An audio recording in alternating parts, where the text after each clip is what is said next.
নমস্কাৰ, মই টুইন বৰাই মোৰ পুনৰ নতুন এটা ভিডিঅ'লৈ আপোনালোক সকলোকে স্বাগতম জনালোঁ। আজি মই এটা খুব সুন্দৰ চাটনি ৰেচিপি লৈ আহিছোঁ।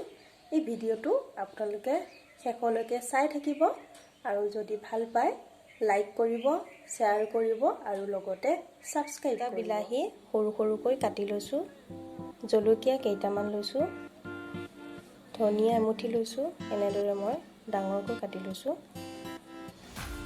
নহৰু কেইফুটামান, আদা কেইচকলমান লৈছোঁ, লগতে নিমখ লৈ লৈছোঁ। এইখিনি এতিয়া টাৱা এখনত মই 2 মিনিটৰ কাৰণে ভাজি ল'ম। গেছ অন কৰি টাৱা এখন বহাই লৈছোঁ।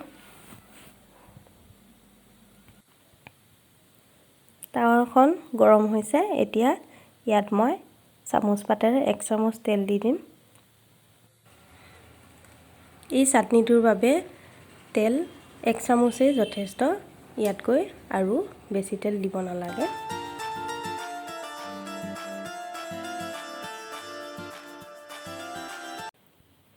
তেলখিনি গৰম হোৱাত প্ৰথমে নহৰু কেইফুটা দি দিছোঁ, লগতে আদা কেইটুকুৰাও দি দিছোঁ। এতিয়া দিছোঁ ইয়াতে কাটি লোৱা জলকীয়া কেইটা। অলপ সময় এনেদৰে ভাজি থাকিম। তাৰ পাছতে কাটি লোৱা বিলাহীখিনি দি দিম।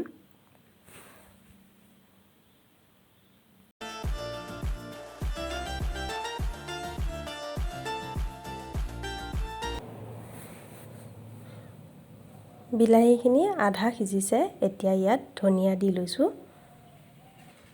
এই গোটেইখিনি আৰু 2 মিনিটৰ বাবে ভাজি ল'ম। এই চাটনিটো মই মোৰ ভণ্টিৰ পৰা শিকিছিলোঁ।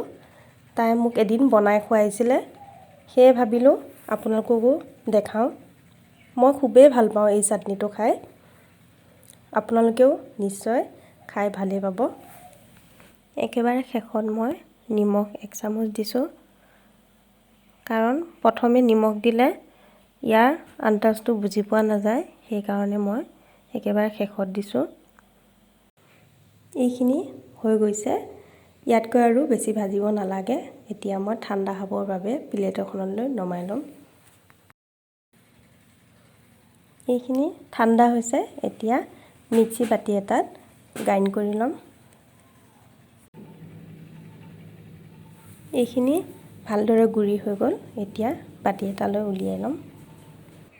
শেষত আপোনালোক সকলোলৈকে মোৰ ধন্যবাদ থাকিল।